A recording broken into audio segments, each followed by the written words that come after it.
But I had a lot of, had a young lady come in one time, and she was quite well endowed upstairs, you know, and she said that she wanted some help because she wanted something out of the freezer, and she couldn't get it. And so I walked over there by the freezer and told her to let me know what she wanted, and I'd get it out for her. And so she pointed it out, and there was something that was way down in the bottom of the freezer. And she said I was doing. She, by the way, she had on a T-shirt, and she said to me, she says, well, I tried to reach down there to get it, but she says, I just about froze myself. So she says, I asked for help. So that was another. We had a lot of things. One time we had a school teacher, and you know, she was a good customer, and she came in, and we had some clothing and books and stuff like that we sold, and she came in, and she had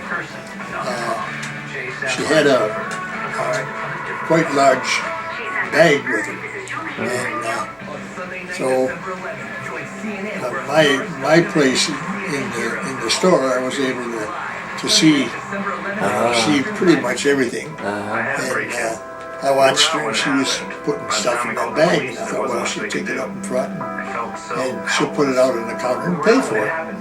Well, I watched her go up there, and she went up, she bought a candy bar, or picked up a candy bar. She went up and paid for that, and she walked out the door. And so I walked out, took one of the girls, because that was one of the things, if it was a woman, you had to take one of the girls with you, and so that they wouldn't say you grabbed them or something like that. And so we brought her back in and asked her about it. And I said, you know, you're a school teacher, and I said, you're teaching kids everything. Why would you do that? You know, because you're supposed to be guiding them. And she said, well, she bought, all the stuff she bought was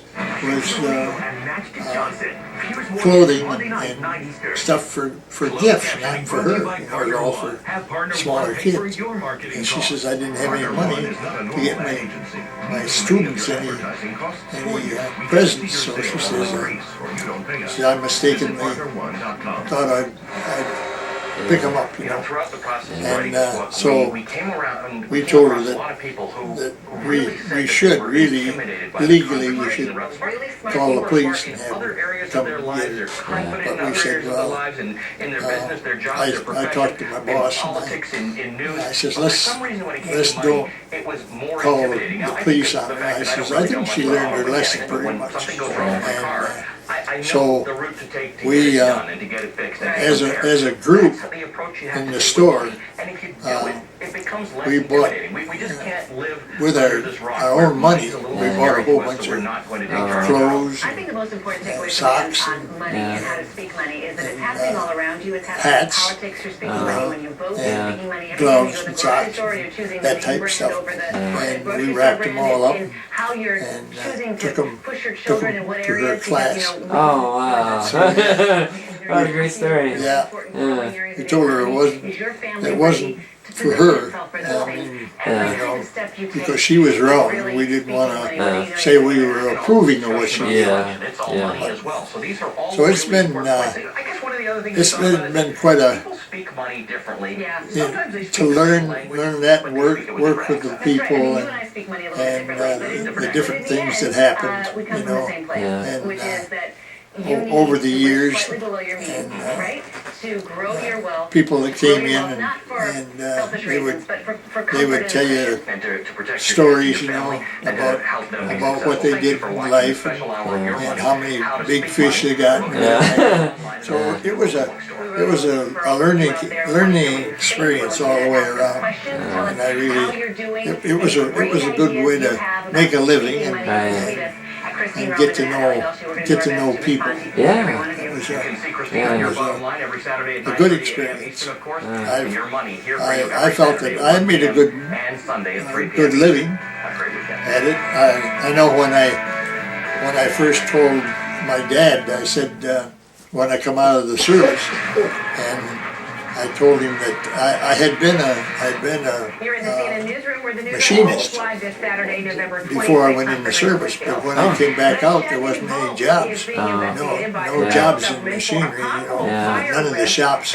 They say, well, with your experience, why we would hire you, but we got people laid off now, and wait till we get them back, and then maybe we'll take you back. And so I went down, and the people where we got jobs, he said, well, I only got one job, and he said it's at a local store, and he said it's going to be a meat cutter's job.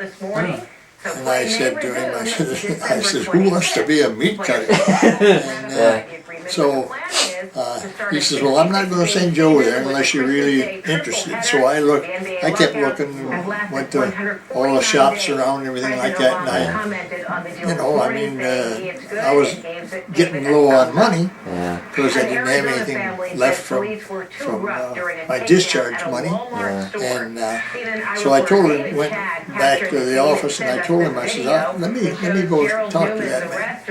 No, he said, I'm not going to send you there unless you're really interested. And I said, well, I said, I'm truly interested. I want to go talk to him, So he told me who it was, and I went there and I talked to him.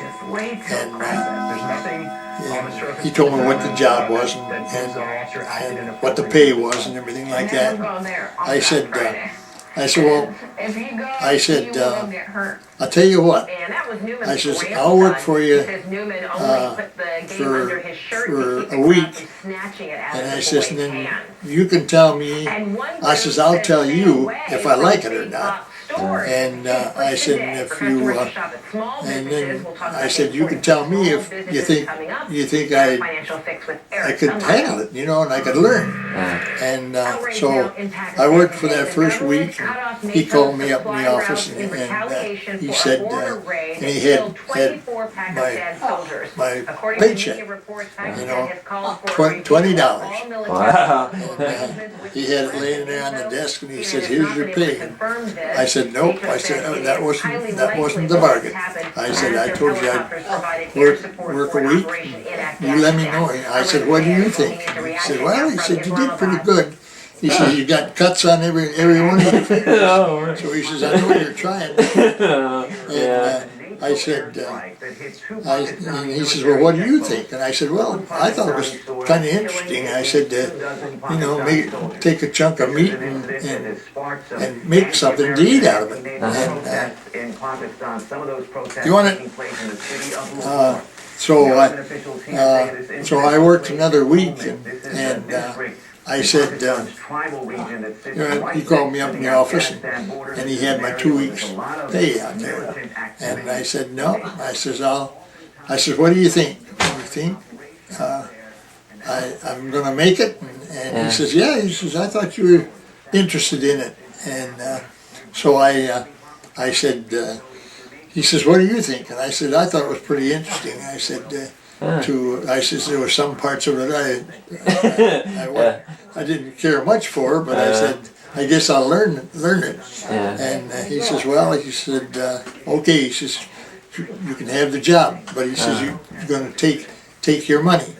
So I took my money and got the job, and I stuck with it. And, but it was a learning experience, I'll tell you, because like I said, I had band-aids on every finger. It was cut. But I really I really liked it, and what